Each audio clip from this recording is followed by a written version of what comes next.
ನಮ್ಮ ರಾಮನ್ಗ ಆ ರೀತಿ ರಾಮನ್ಗೆ ಯಾರು ಇಲ್ಲ ಪ್ರತಾಪ್. ಅಕ್ಕ ಆ ಥರ ಎಲ್ಲ ಹೇಳೋಕ್ಕಾಗಲ್ಲ, ಅದಕ್ಕೆ ನಾನು ಬಡ್ಕೊತಾ ಇರೋದು. ಎಷ್ಟು ಹೇಳಿದ್ರು ರಾಮ್ ಸುಮ್ಮನೆ ಯಾರ್ಯಾರ್ದೋ ವಿಷಯಕ್ಕೆ ತಲೆ ಹಾಕ್ತಿದ್ದಾನೆ. ಆಗ ಶತ್ರುಗಳು ಉಟ್ಕೊಳ್ದೇ ಇರ್ತಾರ, ಯಾರು ಅಂತ ಕಂಡುಹಿಡಿಯೋದು? ಈಗ ರಾಮ್ ಎಲ್ಲಿದ್ದಾನೆ ರಾಯ್ರೆ? ರೂಮಲ್ಲಿ ಕೂತಿದ್ದಾನೆ. ನಾವು ಎಷ್ಟೇ ಹೇಳಿದ್ರು ಸಮಾಧಾನ ಮಾಡ್ಕೋತಿಲ್ಲ. ಸ್ವಲ್ಪ ರಾಮ್ನ ಕರಿತೀರಾ? ಪರವಾಗಿಲ್ಲ ಬಿಡಿ, ನಾನೇ ಕರಿತೀನಿ. ರಾಮ್ ರಾಮ್ ರಾಮ್ ಅವನ ನೋವು ನಮ್ಮ ಕೈಲಿ ನೋಡೋಕ್ಕಾಗ್ತಾ ಇಲ್ಲ ಪ್ರತಾಪ. ನೀನೇ ಸ್ವಲ್ಪ ಅವನಿಗೆ ಧೈರ್ಯ ಹೇಳಬೇಕು. ನೀವೇನು ಟೆನ್ಷನ್ ಆಗಬೇಡಿ ಅಮ್ಮ, ನಾನು ಮಾತಾಡ್ತೀನಿ.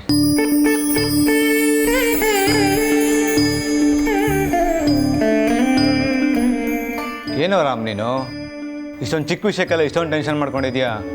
ಈ ಥರ ವಿಷಯಗಳಲ್ಲಿ ಹೀಗಾಗೋದು ತುಂಬ ಕಾಮನ್ನು. ಇವತ್ತಲ್ಲ ನಾಳೆ ನೀನು ಸ್ಕೂಲ್ ಶುರು ಮಾಡೇ ಮಾಡ್ತೀಯಾ? ಧೈರ್ಯ ಕಳ್ಕೊಂಬೇಡವೋ? ನಾನು ಅದನ್ನೇ ಹೇಳ್ತಿದ್ದೀನಿ, ಇವರೆಲ್ಲ ತುಂಬ ಅಪ್ಸೆಟ್ ಆಗಿದ್ದಾರೆ. ರಾಮ್, ನಾನೀಗ ಕೇಳ್ತೀನಂತ ಬೇಜಾರು ಮಾಡ್ಕೋಬೇಡ. ಈ ಊರಲ್ಲಿ ನಿನಗಾಗದೇ ಇರೋರು ಯಾರಾದರೂ ಇದ್ದಾರಾ?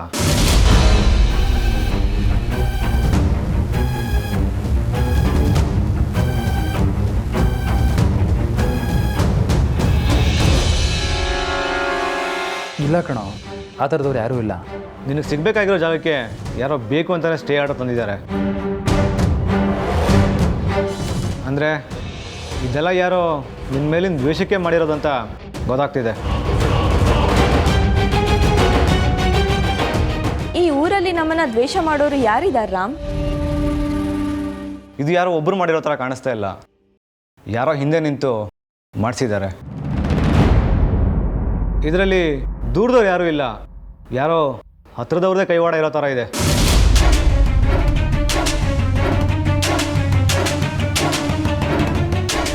ನಮ್ಮ ಸಂಬಂಧಿಕರಲ್ಲಿ ನಮ್ಗೆ ಆಗದೆ ಇರೋಂಥವ್ರು ಯಾರೂ ಇಲ್ಲ ಪ್ರತಾಪ್. ಸಂಬಂಧಿಕರೇ ಅಂತ ಹೇಳೋಕ್ಕಾಗಲ್ಲ ರಾಯ್ರೆ. ಎಲ್ಲ ಸರಿಯಾಗಿದ್ದು ಸಮಸ್ಯೆ ಆಗ್ತಾ ಇದೆ ಅಂದರೆ ರಾಮ್ ಬಗ್ಗೆ ಚೆನ್ನಾಗಿ ಗೊತ್ತಿರೋರೇ ಯಾರೋ ಈ ಕೆಲಸ ಮಾಡಿದ್ದಾರೆ. ಶತ್ರುಗಳು ಯಾವಾಗ ಎಲ್ಲಿ ಹುಡ್ಕೋತಾರಂತ ಹೇಳೋಕ್ಕಾಗಲ್ಲ. ನಮ್ಮ ಹುಷಾರಲ್ಲಿ ನಾವಿರಬೇಕು. ರಾಮ, ನೀನೇನು ಟೆನ್ಷನ್ ಮಾಡ್ಕೊಬೇಡ. ನಾನೊಂದು ಸಲ ಮಾತಾಡಿ ನೋಡ್ತೀನಿ. ನನ್ನಿಂದ ಏನೇನೆಲ್ಲ ಆಗುತ್ತೋ ನಾನು ಅವೆಲ್ಲ ಮಾಡಿ ನೋಡ್ತೀನಿ. ನೀನು ಮಾತ್ರ ಆಗಲ್ಲ ಅಂತ ಸುಮ್ಮನೆ ಕೂರಬೇಡ. ಮುಂದೆ ಏನು ಮಾಡೋದಂತ ಯೋಚನೆ ಮಾಡೋ ರಾಮ್. ನಾನಿನ್ನು ಹೊರಡ್ತೀನಿ, ಆಯಿತಾ? ಬರ್ತೀನಿ ರಾಮ್. ನಾನು ನಿನಗೆ ಆಮೇಲೆ ಕಾಲ್ ಮಾಡ್ತೀನಿ.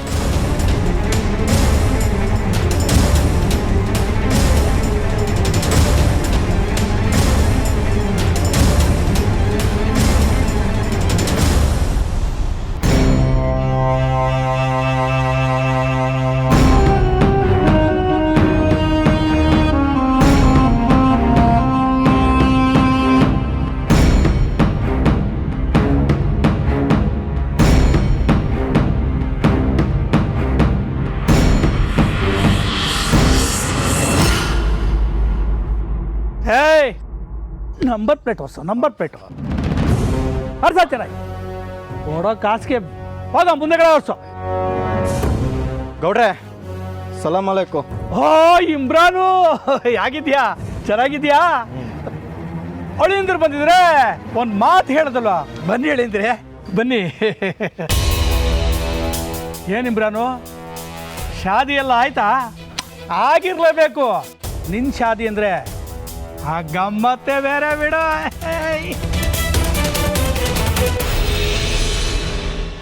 ನಾನು ಬರಬೇಕು ಅಂತ ಇದ್ದೆ. ಅದೇ ದಿವಸ ಮಿನಿಸ್ಟ್ರ್ ಜೊತೆ ಒಂದು ಮಾತುಕತೆ ಅಪಾಯಿಂಟ್ಮೆಂಟ್ ಇತ್ತು, ಬರೋದು ಲೇಟ್ ಆಗೋಯ್ತು. ಒಂದು ಸರ್ತಿ ನಿಮ್ಮ ಮನೆಗೆ ಬಂದು ಇಬ್ಬರನ್ನು ಮಾತಾಡಿಸ್ಕೊಂಡು ವಿಶ್ ಮಾಡಿ ಗಿಫ್ಟ್ ಕೊಟ್ಟು ಬರ್ತೀನಿ. ಆಗ್ಬೋತಾನೆ? ಯಾವ ಶಾದಿ ಗೌಡ್ರೆ, ಎಲ್ಲ ಮಣ್ಪಾಲಾಯಿತು. ಮತ್ತೆ ಮತ್ತೆ ಅದನ್ನೇ ಹೇಳಿ ಬೇಜಾರು ಮಾಡಿಸ್ಬಿಡಿ. ಯಾಕೆ ಇಮ್ರಾ, ಏನಾಯ್ತು? ನಿನ್ನ ಶಾದಿ ನಡೀಲಿಲ್ವಾ? ಮಾವ, ಇವಾಗ ಅವ್ನು ಹೇಳ್ದ ತಾನೆ ಆ ಸುದ್ದಿ ಬೇಡ ಅಂತ. ಇವಾಗ ಅವ್ನ ಮದುವೆ ಏನಕ್ಕೆ ಆಗಿಲ್ಲ ಅನ್ನೋದು ಇಂಪಾರ್ಟೆಂಟ್ ಅಥವಾ ನಾನು ಇಲ್ಲಿಗೆ ಏನಕ್ಕೆ ಬಂದಿದ್ದೀನಿ ಅನ್ನೋದು ಇಂಪಾರ್ಟೆಂಟಾ? ಹಾಗಲ್ಲ ಅಳಿ ಅಂದ್ರೆ ಪಾಪ ನಮ್ಮ ಇಮ್ರಾನ್ ಮಾವಾ ಇಮ್ರಾನ್, ನೀನು ಮದುವೆ ಏನಕ್ಕಾಗಿಲ್ಲ ಅಂತ ಇವ್ರ ಜೊತೆ ಕಷ್ಟ ಸುಖ ಮಾತಾಡ್ಕೊಂಡು ಬಾ, ನಾನು ಬರ್ತೀನಿ. ಇರು ದೋಸ್ತ್, ನೀನೇ ತಾನೇ ನಿಮ್ಮ ಸಸೂರ್ಜಿ ಹತ್ರ ಮಾತಾಡಬೇಕು ಅಂತ ನಾನು ಕರೆಸಿದ್ದು. ಇಷ್ಟು ಚಿಕ್ಕ ವಿಚಾರ ಕೋಪ ಮಾಡ್ಕೊಂಡ್ರೆ ಹೇಗೆ ಹೇಳು? ಆಯ್ತು ಅಳಿ ಅಂದ್ರೆ ಯಾಕೆ ಕೋಪ ಮಾಡ್ಕೋತೀರಾ? ಹೋಗ್ಲಿ ಬಿಡಿ. ಏನೋ ನಮ್ಮ ಹುಡುಗ ಇಮ್ರಾನು ಅವ್ನ ಕಷ್ಟ ಸುಖ ಕೇಳೋಣ ಅಂತ ಹೋದ್ರೆ ನಿಮ್ಗೆ ಯಾಕೋ ಇಷ್ಟ ಆಗಲಿಲ್ಲ.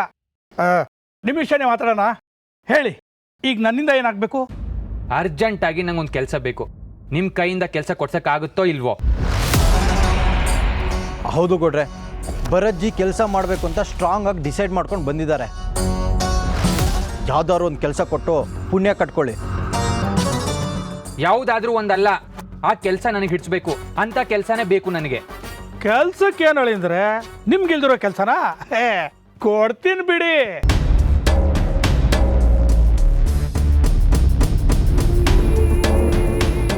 ಹೇಳಿಲ್ವಾ ದೋಸ್ತ್, ನಿಮ್ಮ ಸಸೂರ್ಜಿ ಯಾವತ್ತೂ ನಿನ್ನ ಕೈ ಬಿಡಲ್ಲ ಅಂತ.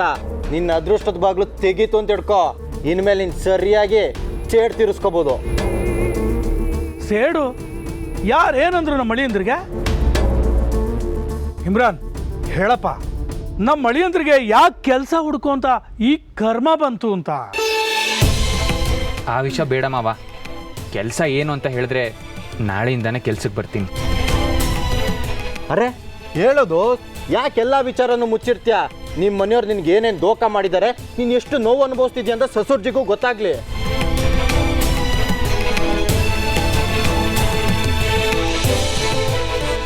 ಏನು, ನಮ್ಮ ಅಳಿಯಂದ್ರಿಗೆ ಮನೆಯವರೇ ನೋವು ಕೊಟ್ರ? ನಾನು ನಂಬಲ್ಲ. ರಾಯರು ಅಂದ್ರೆ ದೇವ್ರಿದ್ದ ಹಾಗೆ. ರಾಮ ಸಾಕ್ಷಾತ್ ಶ್ರೀರಾಮ. ಅಂಥವ್ರು ನನ್ನ ಅಳಿಯಂದ್ರಿಗೆ ಎಲ್ಲಾದ್ರೂ ನೋವು ಮಾಡೋದುಂಟೆ? ಛೇ. ಇಮ್ರಾನ್, ಸುಮ್ಮನೆ ಅವ್ರ ನಡುವೆ ಜಗಳ ತಂದಿಡ್ಬೇಡ. ನೋಡೋ, ನಿನಗೆ ಸಿಗ್ಬೇಕಾಗಿರೋ ಜಾಗನ ಬೇರೆಯವ್ರಿಗೆ ಬರೆದು ಬಿಡ್ತೀನಿ, ಹುಷಾರು. ಹೌದು ಗೌಡ್ರೆ, ನಾನೇ ಹೋಗಿ ಅವ್ರ ಮನೇಲಿ ಜಗಳ ತಂದಿಡ್ತಾ ಇದ್ದೀನಿ.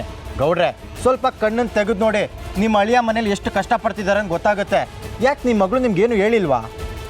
ನನ್ನ ಮಗಳು ಏನೂ ಹೇಳಲ್ಲ ಇಮ್ರಾನ್. ಗಂಡನ ಮನೆ ಸುದ್ದಿನ ಆ ಗುಟ್ಟನ್ನ ಬಿಟ್ಕೊಡೋ ಜಾತಿ ಸೇರಿದವಳಲ್ಲ ಅವಳು. ಅವಳ ನೋವನ್ನ ಅವಳೇ ನುಂಗ್ಕೊಂಡು 4 ಗೋಡೆ ಮಧ್ಯದಲ್ಲಿ ಕೂತ್ಕೊಂಡು ಅಳ್ತಾ ಇರ್ತಾಳೆ. ನಾನು ಕೇಳಿದ್ರೆ ಹೇಳಲ್ಲ ಅಂದಮೇಲೆ ಅವಳಾಗವಳು ಹೇಳ್ತಾಳ ಇಮ್ರಾನು? ಏನಾಯ್ತು ಅಂತ ನೀನೇ ಹೇಳು ಇಮ್ರಾನ್. ಎಲ್ಲರೂ ಸೇರಿಕೊಂಡು ನಿಮ್ಮ ಅಳಿಯನ ಮೇಲೆ ಕಳ್ತನದ ಆರೋಪ ಹೊರಿಸಿದ್ದಾರೆ.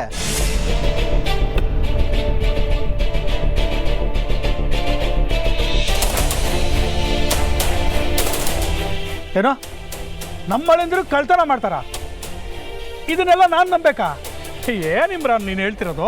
ಗೌಡ್ರೆ, ನೀವು ನಂಬುದ್ರೆ ನಂಬಿ, ಬಿಟ್ರೆ ಬಿಡಿ. ಇದೆಲ್ಲ ಹೇಳಿದ್ದು ನಿಮ್ಮ ಅಳಿಯನೇ ನನ್ನ ಹತ್ರ. ಅಳಿಯಂದ್ರೆ ಏನಿದೆಲ್ಲ? ಇವನು ಹೇಳ್ತಿರೋದು ನಿಜಾನಾ? ಯಾಕೆ ಸುಮ್ಮನೆ ಇದ್ರೆ ಮಾತಾಡಿ, ಹೇಳಿ. ನಿಜ ಮಾವ, ಇವಾಗ ನನ್ನ ಮನೆಯವ್ರ ದೃಷ್ಟಿಯಲ್ಲಿ ಕಳ್ಳ. ಅಯ್ಯೋ ದೇವ್ರೆ, ನೀವ್ಯಾಕೆ ನಿಮ್ಮನೇಲೆ ಕಳ್ತನ ಮಾಡಕ್ ಹೋದ್ರಿ? ಏನಾದ್ರೂ ಬೇಕಾದ್ರೆ ನನ್ನನ್ನು ಒಂದು ಮಾತು ಕೇಳಿದ್ರೆ ಸಾಕಾಗಿತ್ತು. ನಾನೇನು ಬೇಡ ಅಂತಿದ್ನಾ ಅಥವಾ ಇಲ್ಲ ಅಂತಿದ್ನಾ? ನಾನು ಕಳ್ತನ ಮಾಡಿಲ್ಲ ಮಾವ. ರಾಮ ಸ್ಕೂಲ್ ಕಟ್ಟಬೇಕು ಅಂತ ತಂದಿರೋ ದುಡ್ಡನ್ನ ಯಾರು ಕಳ್ತನ ಮಾಡಿ ನನ್ನ ರೂಮಲ್ಲಿ ಇಟ್ಟಿದ್ದಾರೆ. ಅದಕ್ಕೆ ಎಲ್ಲರೂ ನಾನೇ ಕಳ್ಳ ಅಂತ ಬಾಯಿಗೆ ಬಂದಾಗ ಮಾತಾಡ್ಬಿಟ್ರು. ಇನ್ಯಾರು ಗೌಡ್ರೆ, ಇವ್ರ ಮನೇಲಿರೋರೆ ಯಾರೋ ಈ ಥರ ಕೆಲಸ ಮಾಡಿರ್ತಾರೆ. ಅರ್ಥ ಆಯ್ತು ಬಿಡು, ಇವಾಗ ನನಗೆ ಎಲ್ಲ ಚೆನ್ನಾಗಿ ಅರ್ಥ ಆಗಿದೆ. ಏನು ಅರ್ಥ ಆಯ್ತು ಗೌಡ್ರೆ? ಆ ಮನೆಗೆ ನಮ್ಮ ಅಳಿಯಂದ್ರ ಅವಶ್ಯಕತೆ ಮುಗಿದಿದೆ. ಇನ್ನು ನಮ್ಮ ಅಳಿಯಂದ್ರ ಅಲ್ಲಿರೋದು ವೇಸ್ಟ್. ಈ ದಿಲ್ಗೆ ಮುಗಿಯಲ್ಲ ಇಮ್ರಾನ್.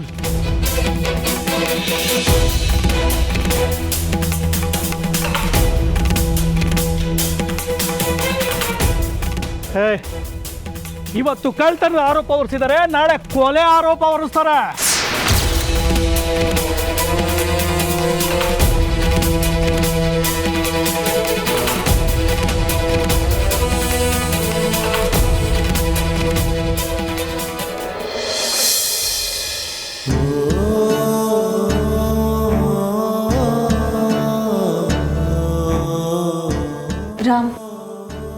ನಾನು ಹೇಳಲಿಲ್ವಾ ಎಲ್ಲೋ ಏನೋ ತಪ್ಪಾಗಿದೆ ಅಂತ? ಪ್ರತಾಪ್ ಕೂಡ ಅದನ್ನೇ ಹೇಳಿದ್ರು. ಆದ್ರೆ ಎಲ್ಲಿ ತಪ್ಪಾಗಿದೆ ಅನ್ನೋದನ್ನ ನಾವು ಕಂಡುಹಿಡಿಬೇಕು. ಹೇಗೆ ಕಂಡುಹಿಡಿಯೋದು ಜಾನಕಿ? ಯಾರು ಅಂತ ಕಂಡುಹಿಡಿಯೋದು? ನಮ್ ವೈರಿಗಳು ದೂರದಲ್ಲಿಲ್ಲ ರಾಮ್, ಜೊತೆಗೆ ಇದ್ದು ನಮ್ನ ಬೀಳ್ಸಕ್ ನೋಡ್ತಿದ್ದಾರೆ. ಎಲ್ಲಾನು ಹಿಂದೆ ನಿಂತೆ ಮಾಡ್ತಿದ್ದಾರೆ, ನಮ್ಗೆ ಗೊತ್ತಾಗ್ತಿಲ್ಲ. ಯಾರಿಗೇನು ಮಾಡಿದೀವಿ ಅಂತ ನಮ್ಮ ಮೇಲೆ ಹಾಗೆ ಸಾಧಿಸ್ತಾ ಇದ್ದಾರೆ. ಜಾಗದ ವಿಷಯದಲ್ಲಿ ನಾನು ಯಾರನ್ನೂ ಎದುರಾಕೊಂಡೇ ಇಲ್ಲ, ಆದರೂ ಯಾಕೆ ಹೀಗೆ ಮಾಡ್ತಿದ್ದಾರೆ? ಇದು ಜಾಗದ ವಿಷಯದಲ್ಲಿ ಸಾಧಿಸ್ತಿರೋ ದ್ವೇಷ ಅಲ್ಲ ರಾಮ್, ಬೇರೆ ಏನೋ ಇದೆ. ಬೇರೆ ಅಂದರೆ ಯಾವ ಥರ ಹೇಳ್ತಿದ್ಯಾ? ನಮ್ಗಾಗದೇ ಇರೋರು ಯಾರೋ ಹಿಂದೆ ನಿಂತು ಈ ಕೆಲಸ ಮಾಡಿದ್ದಾರೆ. ಅದ್ಯಾರು ಅಂತ ನಾವು ತಿಳ್ಕೋಬೇಕು. ನನಗಿವಾಗ ಯಾವುದ್ರ ಮೇಲೂ ಆಸಕ್ತಿ ಇಲ್ಲ ಜಾನಕಿ. ಜೀವನದ ಮೇಲೆ ಎಲ್ಲದ್ರ ಮೇಲೂ ಆಸೆ ಹೊರಟೋಗಿದೆ. ಯಾರು ಬೇಡ, ಯಾವುದು ಬೇಡ, ನನ್ನ ಪಾಡಿಗೆ ನಾನು ಇದ್ಬಿಡ್ಬೇಕು ಅಂತ ಅನ್ನಿಸ್ತಾ ಇದೆ. ನಾನು ಅನ್ಕೊಂಡಿದ್ದು ಯಾವುದು ನಡೆಯಲ್ಲ ಜಾನಕಿ. ರಾಮ್, ಯಾಕೆ ಹೀಗೆ ಧೈರ್ಯ ಕಳ್ಕೊತೀರಾ? ಬದುಕಲ್ಲಿ ಭರವಸೆನೂ ಬರಬೇಕು, ಈ ಥರ ಸಮಸ್ಯೆಗಳು ಬರಬೇಕು. ಸಮಸ್ಯೆಗೆ ಹೆದರು ಕೂತ್ರೆ ಜೀವನದಲ್ಲಿ ಯಾರು ಮುಂದೆ ಬರಲ್ಲ. ನಾವು ಯಾವಾಗ ಕಷ್ಟಗಳನ್ನ ಧೈರ್ಯದಿಂದ ಎದುರಿಸ್ತೀವೋ ಆವಾಗ ಸೋಲು ಕೂಡ ತಲೆ ತಗ್ಸಿ ಮರೆಯಾಗುತ್ತೆ. ನಿಮಗೆ ಸೋಲನ್ನ ಎದುರಿಸೋ ಆ ಶಕ್ತಿ ಇದೆ ರಾಮ್.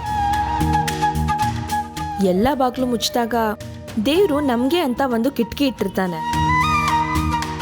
ಅದರಲ್ಲಿ ನಾವು ಪ್ರಪಂಚನ ನೋಡೋ ಪ್ರಯತ್ನ ಪಡಬೇಕೇ ಹೊರತು ಕತ್ಲಾಯ್ತು ಅಂತ ಕೂತ್ರೆ ಬೆಳಕನ್ನ ನೋಡೋ ಅದೃಷ್ಟನೂ ಕಳ್ಕೋತೀವಿ. ಈಗಾಗಿರೋದು ಅದೇ. ಕತ್ಲಲ್ಲಿದ್ದೀನಿ ಅಂತ ನೀವ್ ಅನ್ಕೊಂಡಿದ್ದೀರಾ, ಆದ್ರೆ ಎಲ್ಲೋ ಒಂದ್ ಕಡೆ ಬೆಳಕು ನಿಮ್ಮನ್ನ ನೋಡ್ತಿದೆ. ನೀವು ಅದನ್ನ ಹುಡುಕೊಂಡು ಹೋಗ್ಬೇಕು, ಎಲ್ಲಿ ಸಮಸ್ಯೆ ಆಗಿದೆ ಅಂತ ಕಂಡು ಹಿಡಿಬೇಕು. ಆಗ್ಲೇ ಪರಿಹಾರ ಸಿಗೋದು. ಇಲ್ಲಾಂದ್ರೆ ಜೀವನ ಇಷ್ಟೇ ಅಂತ ನಾವು ಕತ್ಲಲ್ಲೇ ಬದುಕಬೇಕಾಗುತ್ತೆ.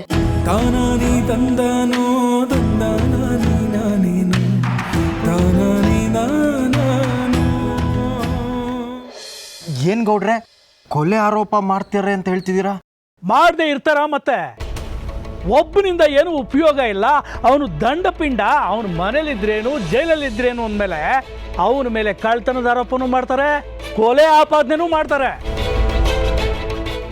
ನಾನು ಕೊಲೆ ಮಾಡ್ದೇನೆ, ಅದು ಹೇಗೆ ಕೊಲೆ ಆರೋಪ ನನ್ನ ಮೇಲೆ ಹಾಕ್ತಾರೆ? ಸಾಕ್ಷಿ ಕೇಳ್ದೇನೆ ನಂಗೆ ಜೈಲಿಗೆ ಹಾಕ್ತಾರಾ? ಅಳಿಯಂದ್ರೆ ನೀವು ಕದ್ದಿಲ್ಲ ಅನ್ನೋದಕ್ಕೆ ಸಾಕ್ಷಿ ಎಲ್ಲಿಂದ ತಂದಿದ್ದೀರಾ? ನಿಜವಾಗ್ಲೂ ಸಾಕ್ಷಿ ಇದ್ದಿದ್ದೆ ಆದ್ರೆ ನಿಮ್ಮ ಮನೆಯವ್ರ ಎದುರುಗಡೆ ನೀವು ಯಾಕೆ ಕಳ್ರಾಗ್ತಿದ್ರಿ? ನಾಳೆ ಇನ್ನೊಂದು ಆರೋಪನೂ ಮಾಡ್ತಾರೆ. ಸಾಕ್ಷಿ ತರೋದು ನಿಮ್ಮಿಂದ ಸಾಧ್ಯನಾ?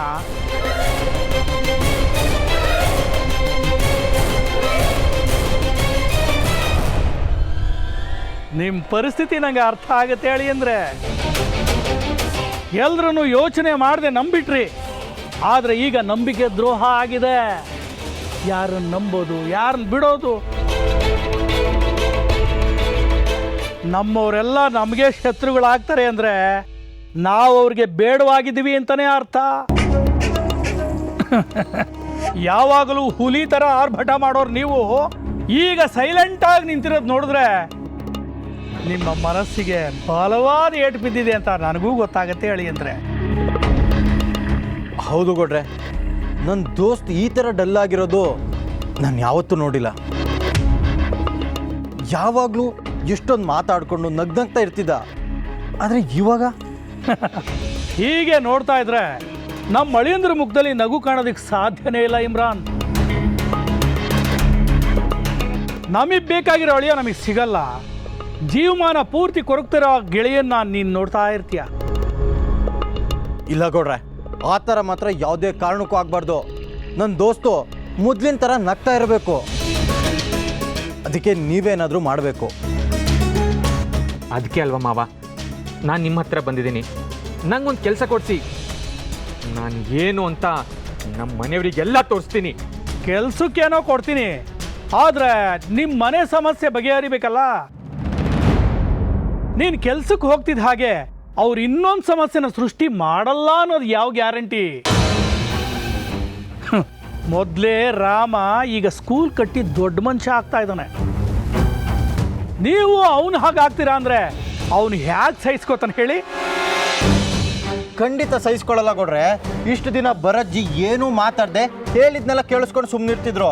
ಆದರೆ ಈ ಕೆಲ್ಸಕ್ಕೆ ಹೋಗ್ತಿದ್ದಾರೆ ಅಂದರೆ ಹೇಗೆ ಸಹಿಸ್ಕೋತಾರೆ ಹೇಳಿ? ಸಹಿಸ್ಕೊಂಡಿಲ್ಲ ಅಂದರೆ ನಾನೇನು ಅವ್ರ ಮೈ ಮೇಲೆ ಬಿದ್ದು ಸಹಿಸ್ಕೊಳ್ಳಿ ಅಂತ ಹೇಳೋಕ್ಕಾಗತ್ತಾ? ನನ್ನ ಪಾಡಿಗೆ ನಾನು ಇರ್ತೀನಿ ಅಷ್ಟೇ. ನಿಮ್ಮ ಪಾಡಿಗೆ ನೀವಿದ್ರು ಅವ್ರು ಬಿಡ್ಬೇಕಲ್ಲ. ಸಹಿಸ್ಕೊಳಕ್ಕಾಗದೇ ಇರೋರು ಸಂಕಟ ಕೊಡದೇ ಇರ್ತಾರ?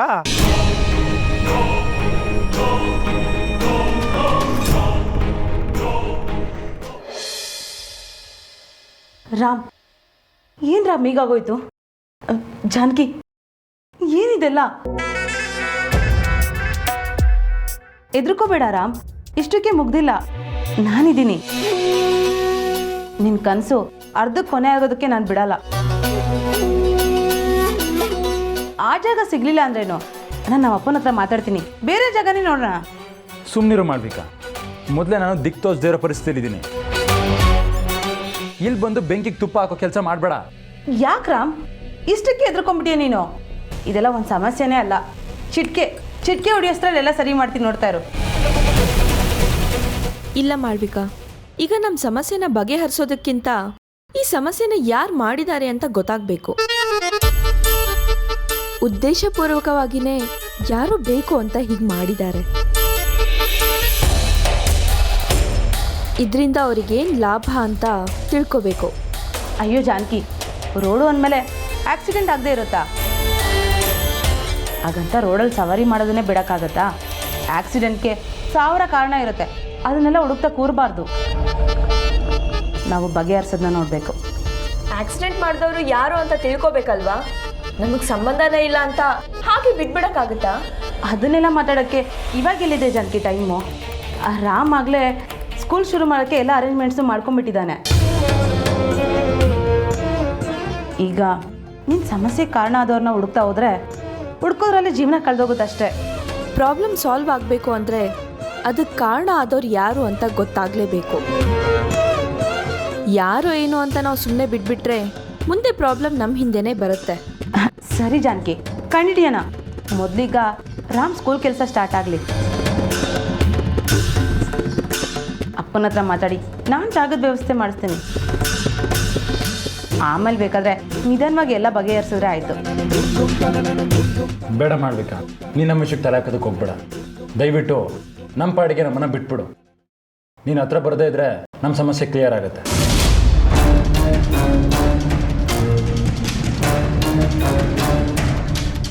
ಸರಿ, ನಿಮ್ಗೆ ಇಷ್ಟ ಇಲ್ಲ ಅಂದರೆ ಮತ್ತೆ ನಾನೇನು ಮಾತಾಡೋಲ್ಲ.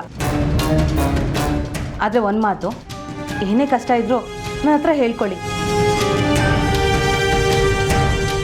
ಹೊರಗಿನವಳ ಥರ ನೋಡಬೇಡಿ. ಜಾನಕಿ, ರಾಮ್ಗೇನಾದರೂ ನನ್ನ ಹತ್ರ ಹೇಳಕ್ಕೆ ಬೇಜಾರಾದರೆ ನೀನು ನನ್ನ ಹತ್ರ ಶೇರ್ ಮಾಡ್ಕೊ. ನಿಮ್ಮಿಬ್ಬರ ಜೊತೆ ನಾನಿರ್ತೀನಿ. ಏನೇ ಬಂದರೂ ಎಲ್ಲರೂ ಒಟ್ಟಿಗೆ ಎದುರಿಸೋಣ. ಒಂದೇ ಮನೇಲಿದ್ದೀನಿ ಅಂದರೆ ನಿಮ್ಮ ಕಷ್ಟ ಬೇರೆ ಅಲ್ಲ, ನನ್ನ ಕಷ್ಟ ಬೇರೆ ಅಲ್ಲ. ಒಬ್ರಿಗೊಬ್ರು ಕಷ್ಟಕ್ಕಾದ್ರೇ ಅಲ್ವಾ ಕುಟುಂಬ ಆಗೋದು. ನಿಮ್ಗೆ ಯಾವ ಟೈಮಲ್ಲಿ ಏನು ಸಹಾಯ ಬೇಕಾದರೂ ಕೇಳಿ, ನಾನು ರೆಡಿ.